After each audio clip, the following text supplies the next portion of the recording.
The biggest school district in the country is now delaying the start of classes. A Kennedy loses in Massachusetts, and Walmart's answer to Amazon Prime. Here's what you need to know.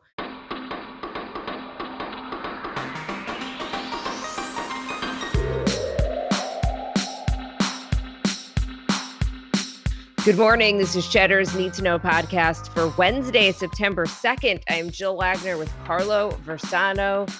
Carlo, good morning. Happy hump day, Jill. Before we get started, I wanted to catch up on our mask games. What masks are you using? I use the disposable ones that you still like go the with the medical. surgical? Yeah. I have I been doing know. that too, but my wife got us these masks from Uniqlo, and I gotta say they're fantastic. So I just wanted to recommend them to everybody. They're super cheap. They're made with like this like super thin fabric, and they look good. And I endorse the Uniqlo Airism mask. It's called, and I'm not getting paid to say that for the record, but it's just Okay. the Carlo seal of approval. I'm gonna check it out. Yeah. Let's get to some of the news, and let's start with a lot of different pandemic headlines this morning. So we're gonna put them all together. The White House is going to be using a little-known statute. It's called Quarantine Authority to temporarily stop evictions of any renters who are earning less than $99,000 a year, a move that could keep millions of people in their homes. And it comes amid signs that there might be movement in D.C. on a new stimulus bill after weeks of stalled talks. Treasury Secretary Steve Mnuchin saying that he's going to call Speaker Nancy Pelosi to restart negotiations, noting that the economy urgently needs federal action. Yeah, let's hope so. I mean, come on now. It's been, 6 weeks since they stopped talking? No, it couldn't. Maybe 4 weeks. But Nancy Pelosi, by the way, the Speaker of the House, she is taking heat this morning in sort of conservative circles, but as she should really everywhere, because she went to a hair salon in San Francisco a couple of days ago, and they're not open, right? So I guess they made a special conceit for the Speaker of the House, but. Come on, Nance. Like, you're not supposed to do that. If the rules are they're closed, you can't go in just because you're in Congress.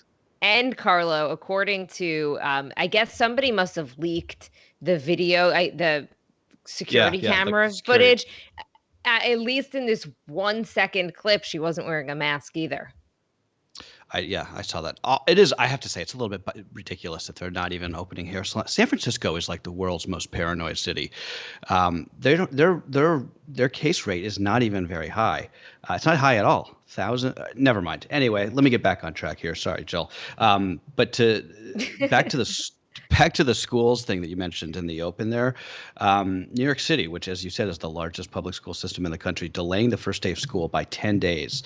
This is an attempt to avert a teacher strike. So if you were a New York City parent with your kid in public schools here, you were planning to send your kids back for this sort of blended learning system on September 10th. Now it's September 21st, so they can give teachers more time to prepare, which I totally understand. But I don't know why it took them so long to come to this sort of agreement. Like, we knew the deal all summer, right? What changed? Like, why? It's only another 10 days, but I mean, think about if you're a parent, you're already like stressed to the hilt about everything. Like, you were planning to sort of rid your children of you for at least part of the week on September 10th, and it's just. It's just another sign about New York City in particular, but just this like lack of leadership that we've seen everywhere this year. This is a situation where, they're doing it because they were afraid of the teachers striking.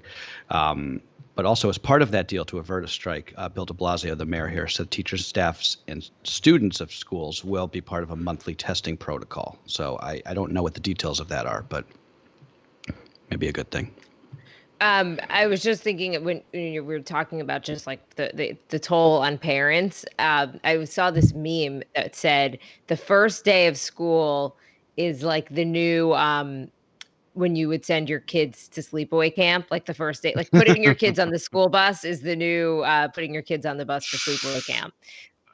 I have no vested interest in this, but I can totally see how. Yeah, totally.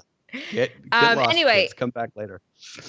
I was listening to an interview with a teacher this morning. It sounds like the 10 days from this, it sounds like at that new deadline for the first day of school, we might be very well in the same position that we are now, with either another delay or even a teacher strike. So I don't think it's crisis averted just yet. I think that they bought a little bit more time.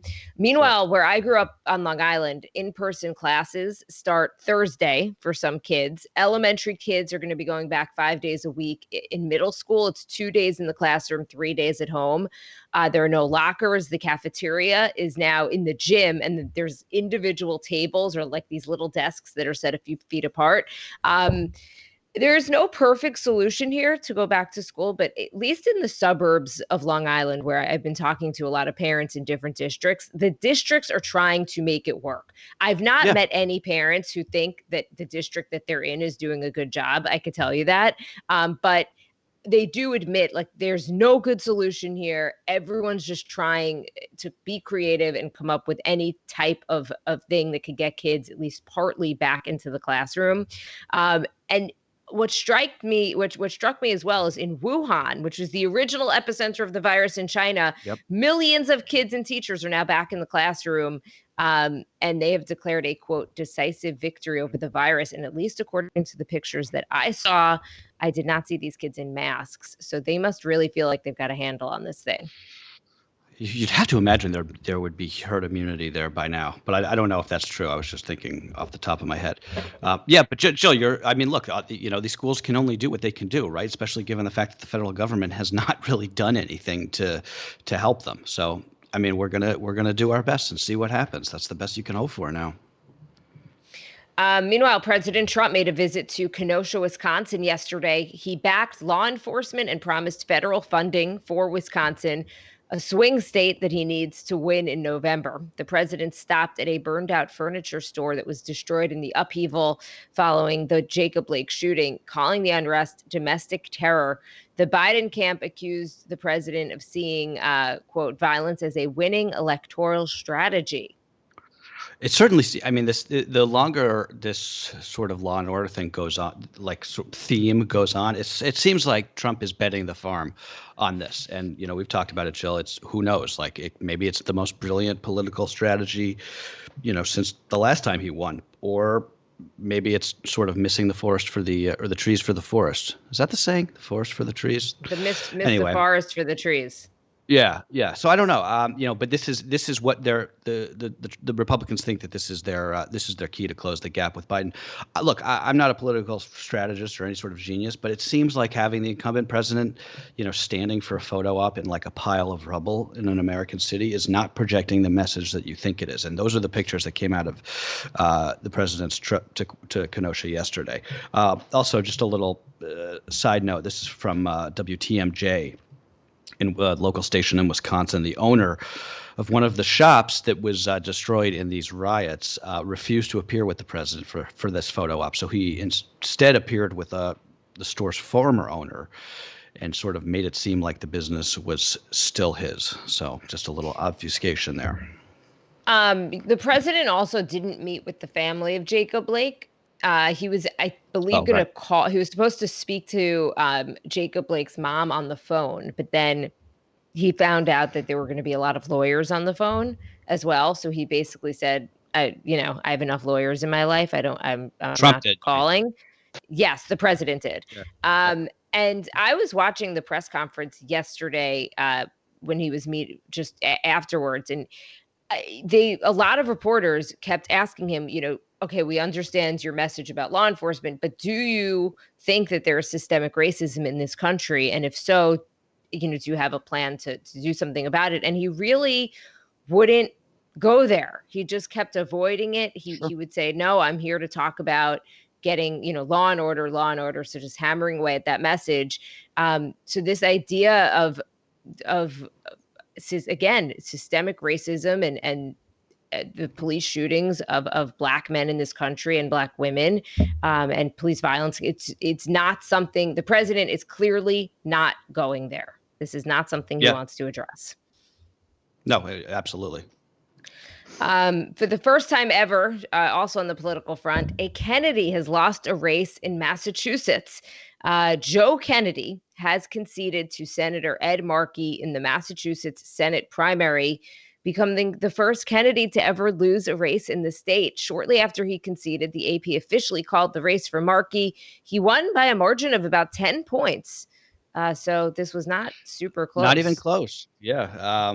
The real winner here, of course, Alexandria Ocasio-Cortez, AOC, and sort of like the rest of the stars of the left wing of the party, that they went to bat for Ed Markey, especially AOC, who co-sponsored the Green New Deal with him. The left flank of the party, however, they did fall short in another less covered race in Massachusetts.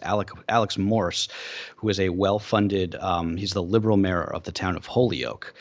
He was unable to unseat Congressman Richard Neal, who is a very powerful House incumbent, establishment Democrat, been around forever, chair of the Ways and Means Committee in the House. That was another nasty race up there in the Bay State. By the way, Jill, while we're talking Massachusetts, I got a couple of my friends who listen, who are from Massachusetts, called you out for just mangling Worcester, and then we got an email from a listener who said that it's people in Boston pronounce it Worcester, but outside of Boston, it's still in Massachusetts, it's Worcester.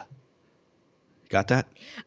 I got it. And a few people messaged me even on Twitter or emailed in, and everyone was pretty gracious about it. So thank you Yes, for absolutely. understanding. It's not the easiest. No. It's not pronounced even remotely what it looks like and how it's written.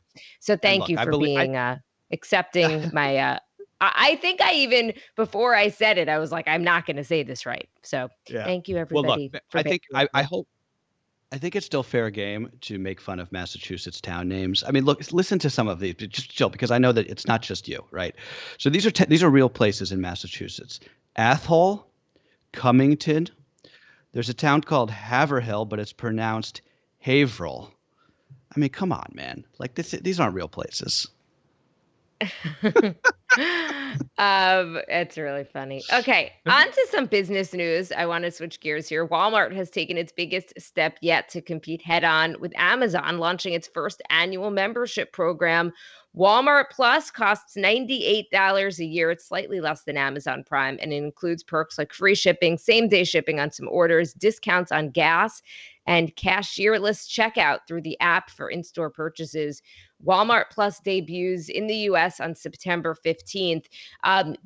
Every purchase, though, is not free shipping. I just want to note. So you have to reach a minimum. I think it's $35 to get that free shipping. Yeah. Which is probably better for the environment. Oh, totally. I think Amazon it's all free, right? When you have Prime. I believe so.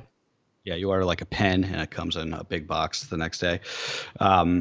Walmart they've had really good success with their grocery delivery business, which of course has been, made even more successful during the pandemic. These big box stores, by the way, Jill, Walmart, Costco, Home Depot, Lowe's, this is the Target. This is like the one area of the retail economy that has just been absolutely on fire these last few months. So look, Amazon's trying to capitalize on that. They still have a long way to go to catch up with Prime, which of course has 120 million subscribers in the United States. Incredible. It's wild when you think about how many people have it. And now onto some news you can use, as they say. If you're an iPhone user, you might want to consider downloading the next iOS update that was just pushed to your device. This one is important. It actually includes the first wide rollout of Apple and Google's COVID-19 exposure notification technology. There's no app to download or registration to complete. The system just runs off of Bluetooth once you opt in.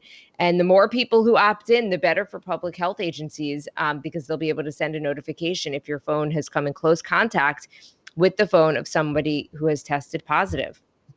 Yeah, we talked about this when they announced it back in the early days, and now it's essentially here. So Apple and Google say that the location data is not stored. I tend to believe them because I think that there's just there's no upshot for something like this to making people, scared to download it. It's basically a public service. The update, by the way, comes to Android users later this month. There are only a handful of states that are participating at first. I can't remember them off the top of my head, but it's like Nevada, Virginia. I forget. I'll put them in the newsletter though. But the idea is that as they roll this out, more states will use it, and then it'll become more useful. Some states and local jurisdictions have been doing this kind of contact tracing already with their own apps, but this is a bigger deal because, as you said, it doesn't require, any work or buy-in on the user's part, right? You just sort of, you download the update, you opt in, and then you get this notification if you come in close contact with somebody. There was a time, Jill, when we thought contact tracing was like our best bet and our best way out, but we didn't really get it together on a national level. That said, the research is very clear that basically, any contact tracing is better than none. So if they're able, if they're able to isolate even some, low number of people who, based off this technology, that's good news for everybody, which is why I downloaded this last night and opted in myself. Okay, I have not updated my phone yet, so I think Well, I'm it's, gonna do it. what, not to stay on this, but it's stupid because the update is pushed to your phone, but it doesn't, there's no like announcement about this in the, it just says like, iOS 13.7, like new bug fixes available. Like, I don't know why they should make like a flashing light out there. Like, this is what this update has. I don't know why they didn't. Right, like important COVID Yeah. tracing. Because I never 100%. download those updates usually until I absolutely have to because No, everything stops working. I always wait because there's always an issue with it. Then they fix whatever bug they were Yeah, trying to. This new update, the update fixes a previous bug but causes a different one. So yeah, I exactly. always wait. Also in business news, the dating app Bumble is prepping for an IPO, according to Bloomberg. It could be valued at $6 to $8 billion. The IPO could come early next year. Carlo, the stock market here in the U.S., the Dow, NASDAQ, S&P, all trading at record highs or near record highs, and the IPO market is once again red hot. It's even looking like Airbnb may go public after scrapping its initial plans to go public because of the pandemic.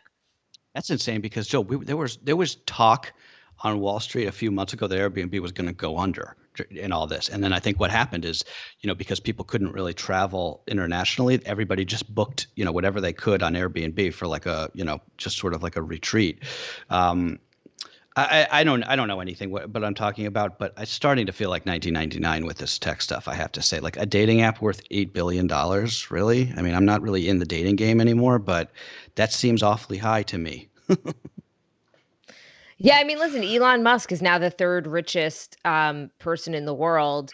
After that stock split, Tesla shares went up again. Most analysts, every analyst that I talk to, at least on Cheddar, tells me that they think that the stock is overvalued. But at the same time, is anyone It betting just keeps against it? You've going got up. the Fed pumping so much money, and boosting the markets with their policy. They just announced they're going to keep interest rates at low levels, possibly for years to come. So I don't know. It feels like these companies are totally overvalued in It's many feeling respects. very But frothy. Yeah. I think what's also going to happen is that companies like an Airbnb, right? If companies that can survive the pandemic will emerge stronger because Airbnb basically had to they cut a big part of their staff, they slimmed Right. down, and they started to focus again on their core business, which is these home rentals. And now they're focused again. So you could argue that they're going to emerge a stronger company. Now, they may not go public at as high a valuation as they were previously going to. Um, Right. but Well, even so, and these big box stores are probably going to emerge stronger because guess what? A lot of the mom and pop stores can't survive what's going on, and so people need stuff, and they're going to turn to a Walmart or a Target or that's somewhere it. they Yeah. could get free shipping, and or curbside pickup. That's the So point that I was going to make. It's just a lot of everything is changes. this year has just accelerated all of these trends that were already happening, right? And with Airbnb, I mean, I just Exactly. thought of this, but I don't know if this is true or not. But the hotel industry in this country is devastated, right? So, there are going to be massive closures of hotels in the next, 12 to 18 months.